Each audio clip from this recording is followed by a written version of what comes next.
सहयोग की। बहुत बहुत शुक्रिया जी आप सबका। डॉक्टर साहब आपका भी बहुत शुक्रिया, जिस तरीके से आपने एक ब्यूटीफुल प्रेजेंटेशन दी और ये एक्सपेक्ट ही था कि इस तरीके की प्रेजेंटेशन होगी। लेकिन मैं ज़रा शुरुआत यहाँ से करूँगा। लास्ट टाइम पिछले दिनों हमने प्राइम मिनिस्टर साहब को जम्मू में सुना, आज आपको सुना। एक विजन ये है कि अब की बार बीजेपी की सरकार और जम्मू सेंट्रिक से ये सारा कुछ चलेगा। प्लान ऑफ एग्जीक्यूशन, और क्या इतने मुतमईन आप हैं, जिस तरीके का कैंपेन सब चीज़ें आपने देखी कि इतना ग्रॉस रूट सपोर्ट मिल जाएगा और हम यहाँ पर हैं कि हम ये सारी चीज़ें डिलीवर कर पाएंगे?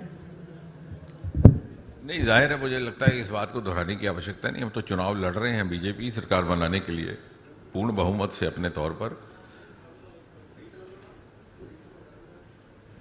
और चूंकि भाजपा की फलसफा शुरू से रहा है justice for all, appeasement to none, और इसलिए जो जिसका हिस्सा है उसको मिलेगा, जहां जिसकी जरूरत है वो भी मिलेगी, आखिरी कतार में खड़े आखिरी व्यक्ति तक। जम्मू को इसका हिस्सा, कश्मीर को भी इसका हिस्सा। आप देखिए पिछले 10 वर्षों में कोई ऐसा प्रोजेक्ट ना था जो कश्मीर में लगा और जम्मू में नहीं लगाओ। अगर एम्स यहाँ वहाँ बना तो यहाँ भी बना, अगर इंडस्ट्रियल बायोटेक पार्क कठुआ में बनी तो वहाँ कुपवाड़ा को दी गई, अगर रिंग रोड का यहाँ पे मंसूबा बना तो वहाँ भी बना। ये और बात है कि परिस्थितियाँ वहाँ कुछ ऐसी थी कि तीनों प्रोजेक्ट वहाँ पर विलंब से चल रहे हैं, यहाँ पे देव ऑलरेडी बिकम फंक्शनल ऑलमोस्ट। तो कहने का तात्पर्य ये कि, और वही हमारे मनोबल को भी बढ़ाएगा, हमारी जहनीत को भी बदलेगा। और मोदी जी ने एक नई संस्कृति, एक नई तहजीब को जन्म देने की कोशिश की है कि धर्म जात से ऊपर उठ करके आप जितनी भी योजना बना है, आप जाइए हमारी कॉन्स्टिट्यूंसी में तो इतने पहाड़ है, रूह खुश हो जाती है जब पहाड़ों के ऊपर आप देखिए। जो एक ज़माने में वहाँ मिट्टी के झोंपड़े हुआ करते थे, आज पक्के मकान है। और ये नहीं पूछा कि ये घर किसी हिंदू का, कि मुसलमान का, कि जहनीत उसी से बदलेगी हमारी अगली पीढ़ी की। That is the true.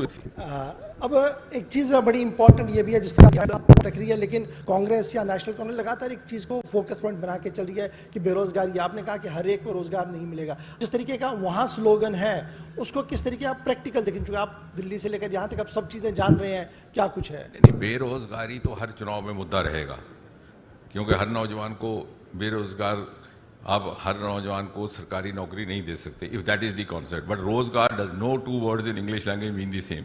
Employment doesn't mean a government job, stripping doesn't not mean unclothing. तो किसी भी लफ्ज का एक जैसा मतलब नहीं है। तो रोजगार के जरिए उपलब्ध करवाना वो है, और वो झलकता है सरकार की नीयत में और नीति में। और ये जो स्टार्टअप की बात की गई वो उसी के ताल्लुक से है, जो रोजगार मेला का शुरू हुआ क्रम वो भी उसी के ताल्लुक से, और एक इंसाफ पसंद तरीके के साथ रोजगार मुहैया किया जाए, जिसकी जो प्रतिभा है, योग्यता है, और जितना परिश्रम करने का उसमें मादा है, क्षमता, उसके अनुसार। And I think people are now watching, क्योंकि कोई ऐसा है कि जो आम इंसान है, वोटर, वही मैंने कहा कि politicians and sometimes media also is still working on the lines of the last election. Voter ये समझता है कि कितनी ईमानदारी के साथ, समर्पण के साथ उसके लिए काम किया जा रहा है। हर जब बाप ये समझता है कि मैं अपने बेटे को मेडिकल कॉलेज में डॉक्टर बनाऊं, तो कोशिश करता है, पहले वो उसका वो इम्तहान देता है, सरकारी कॉलेज में नहीं हो पाता, फिर वो दरवाजे खटखटाता है प्राइवेट कॉलेजेस के, तो वो डोनेशन मांगते हैं, वो भी नहीं हो पाता, इधर उधर हाथ मारता है, वो भी नहीं हो पाता। थक हार के कहता है बेटे को, चल बेटा तू अब BSc कर ले, वो करता है। लेकिन बच्चा कभी ये नहीं कहता कि मेरा बाप दुष्ट है, क्योंकि उसे ये तसल्ली है कि there was a sincere effort made, and I think Modi government has succeeded in cultivating that trust and that credibility, और उसके चलते ही रोजगार। और जहां तक इफ यू गो स्टैटिस्टिकली, ये जितने स्टार्टअप्स की अपॉर्चुनिटीज आई हैं आउटसाइड द गवर्नमेंट सेक्टर, ये भी आई हैं। टुडे स्पेस सेक्टर, जिसको कभी किसी ने देखा नहीं था, it's become a huge lucrative area. और शायद यहाँ पे भी लोगों को मालूम नहीं है कि नॉर्थ इंडिया का सबसे पहला स्पेस टेक्नोलॉजी टीचिंग सेंटर हमने सेंट्रल यूनिवर्सिटी जम्मू में बनाया, कश्मीर में नहीं बनाया। लेकिन उसकी चर्चा नहीं हुई, किसी अखबार ने रिपोर्ट भी नहीं किया। और उसका नाम सतीश धवन सेंटर रखा, इसलिए कि that is also very little known fact that Satish Dhawan belong to Srinagar. तो श्रीनगर से वो 60 के दशक में बंगलौर चले गए थे। उस समय बड़े खतरी फैमिलीज रहती थी श्रीनगर में, चोपड़ाज रहते थे, ये विधु विनोद, रामानंद सागर, चंडेल, तो he was also one of those family. तो अब उसमें 150 का एडमिशन होता है थ्रू IIT JEE। पहले सिर्फ ट्रिवेंड्रम में ऐसा था। 150 की 100% जॉब प्लेसमेंट, और 75 to 80% use to go to NASA, जो अमेरिकन एजेंसी। अब तो यहाँ पे भी उसके अफसर बन गए। तो ये सब काम 10 वर्षों में ही हुए हैं। तो जो एरियाज unattended थे, which could generate employment or livelihood, are now being explored. नहीं, हम ये एक्सपेक्ट करेंगे नेक्स्ट गवर्नमेंट की जो प्रायोरिटी जम्मू कश्मीर में भी होगी वो यही होगी, ये जो अनएक्सप्लोर सेक्टर्स हैं इस पर सबसे ज़्यादा फोकस दिया जाए ताकि एंटायर जम्मू कश्मीर के युवाओं को एक नई दिशा में रोजगार मिल सके। क्योंकि जम्मू कश्मीर तो टोटली अनएक्सप्लोर्ड है, और ख़ासतौर से जम्मू संभाग, because of the discriminatory attitude and variety of other reasons. इसको तो कभी, अब जैसे मैंने लिथियम का उदाहरण दिया, तो लिथियम तो रातों रात पैदा नहीं हुआ, वो पहले भी वहीं था, ये पहाड़ भी पहले थे।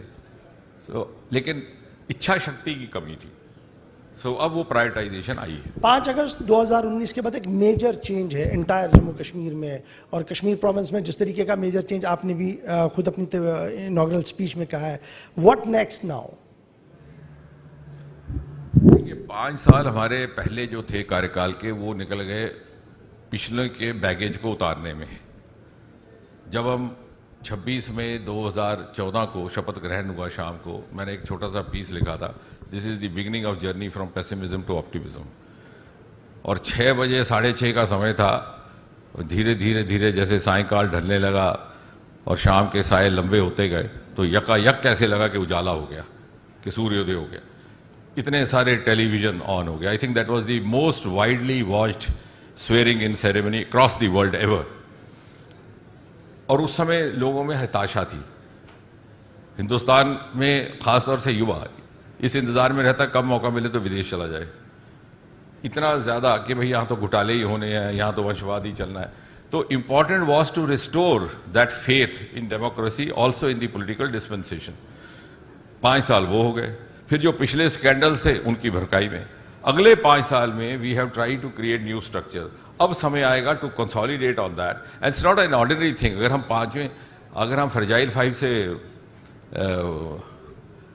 फर्स्ट 5 में आए, क्योंकि मैंने सोचा कि शायद यहाँ के ऑडियंस को बहुत ज़्यादा दिलचस्पी नहीं रहती, आजकल तो एविडेंस बेस्ड युग है। ग्लोबल इनोवेशन इंडेक्स होता है एक, and I am talking the world parameters. We were 81 in 2014, we have jumped 41 places up, today we are 40।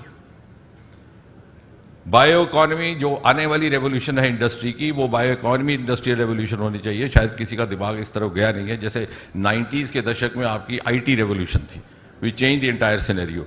आने वाले समय में बायो इकोनॉमी होगा, आप microbes, plant cells, animal cells, वो काम शुरू हो गया। एनिमल फ्री मिल्क एक बेंगलोर की स्टार्टअप ग्रुप ने बनाया, वो एक्सपोर्ट क्वालिटी। आने वाले समय में आपको मटन खाने को मिलेगा, वेजिटेरियन मटन, ये सारा लैब में बनेगा, और वो रेवोल्यूशन होगी। उसमें we were just 50 startups in 2014, now we have gone up to 600। We are the first to have a bio economy policy, bio E3 उसको कहा गया, biotechnology for environment, economy and employment. And G20 जब हुआ पिछले साल, तो प्रधानमंत्री जी ने ग्लोबल बायो एक प्लेटफॉर्म की भी घोषणा की। सो अब वो वक्त आया है कि now we are at par with other countries. और ये कहना इसलिए जरूरी है कि अक्सर हम उस तरफ भी तवज्जो नहीं देते, क्योंकि जैसे मैंने कहा कि अभी अध्ययन का समय नहीं रहा किसी को। And there are enough evidences to make the youngsters understand. उदाहरण के तौर पर टेक्नोलॉजी में हम पहले 10-15 साल पीछे रहा करते थे। उसका सबसे उम्दा मिसाल है कि आजकल जैसे अमेरिका में राष्ट्रपति का चुनाव चल रहा है और आप देखते हैं वो डिबेट होता है। जो 1960 का डिबेट हुआ, in which John Kennedy turn the tables on Richard Nixon. Richard Nixon was a very strong candidate, but Kennedy, because of his charisma, his oratorial skills, एक डिबेट हुआ और कैनेडी जीत गए। और 1960 में हिंदुस्तान में ना ये मालूम था कि टीवी क्या है, ना है क्या डिबेट है। यहाँ 70 के दशक में शुरू हुआ कोई थोड़ा सा चित्रहार हफ्ते में एक बार, लेकिन आज वो नहीं है। आज क्वांटम टेक्नोलॉजी में we are among the 5 or 6 nations in the world who have already got themselves initiated. Space sector में पहला मानव चांद की धरती पर 1969 में उतरा, नील आर्मस्ट्रॉन्ग अमेरिकन, जिसने पैर रखते ही धरती पे कहा था कि small step for man, giant step for Mankind. और 1969 वो साल था जब हमारे इसरो का गठन हुआ, वी वर गेटिंग बॉर्न। लेकिन आज देखिए, आज हम अमेरिका से पहले साउथ पोल में पहुंच गए, साउथ पोल में। So there is a quantum, because इतना फोकस्ड और कंसिस्टेंसी के साथ मोदी जी ने इसको पुश दिया in the last 10 years, and इसी से एम्प्लॉयमेंट भी जनरेट होगी। एम्प्लॉयमेंट अलग से नहीं होगी। अब आपने स्पेस सेक्टर में ये जो हमारा अभी का फर्स्ट 100 डेज का जो रिपोर्ट कार्ड जारी किया, 1000 crore has been earmarked for space startups. And जो हमारे पहले, जैसे हमारा पहला स्काई रूट था, पहला स्पेस स्टार्टअप, वो तो अब अपने प्राइवेट रॉकेट बनाने की फैक्ट्री खोल बैठा हैदराबाद में। तो कहने का मतलब ये है कि हमारे पास युवा में प्रतिभा है, योग्यता है, क्षमता भी है। 2014 से पहले हमारा नौजवान जो बाहर जाता था तो अपनी पहचान करवाने में संकोच करता था, अपना तारुफ देने में संकोच करता था। अब क्या हो गया है कि हिंदुस्तानी कहलाने से आपके जॉब प्रॉस्पेक्ट्स बेटर हो जाते हैं। मैं जर्मनी में गया तो I found that all the there were 12 food outlets Hindustani. तो मैं इन्हीं युवाओं से मिलता हूँ, इन्हीं से सीखने को मिलता। तो मैंने पूछा, भैया इतने यहाँ हिंदुस्तानी तो है ही नहीं, वहाँ पे डायस्पोरा बहुत कम है। तो वो हंसने के बोले, सर ये हिंदुस्तानियों को खिला के थोड़ी काम चल रहा है, हमने अंग्रेज़ों का टेस्ट बदल दिया। कहने का मतलब ये कि उनके पास इतना एंटरप्रेन्योरशिप भी है। और फिर कोई भी ऐसा स्टार्टअप ग्रुप नहीं है जिसमें हिंदुस्तानी बच्चे बच्चियाँ ना हो। तो मैंने एक यूरोपियन को पूछा कि why do you prefer Indian children, उसने फिर बहुत सारे पॉइंट, और आखिर में बड़ा दिलचस्प उसने कहा, they don't take a weekend off. हमारे बच्चे फ्राइडे इवनिंग गायब हो जाते हैं, मंडे मॉर्निंग वापस आते हैं। तो कहने का ये है कि हमारे पास कैपेसिटी भी थी, टैलेंट भी था, पोटेंशियल भी था, लेकिन उसको चैनलाइज नहीं किया गया था। और डॉक्टर साहब, पोटेंशियल की बात हो रही है तो हमारे पास नेचुरल रिसोर्सेज बहुत ज़्यादा है इंटायर जम्मू कश्मीर, जम्मू प्रोविंस में, कश्मीर प्रोविंस में। और उसमें सबसे बड़ा अगर हम हाइड्रो प्रोजेक्ट्स पर फोकस करें, एक बड़ी दुविधा है इंडस वाटर ट्रीटी, जिसको लेकर प्राइम मिनिस्टर ऑफिस भी काफ़ी ज़्यादा एक्टिव है।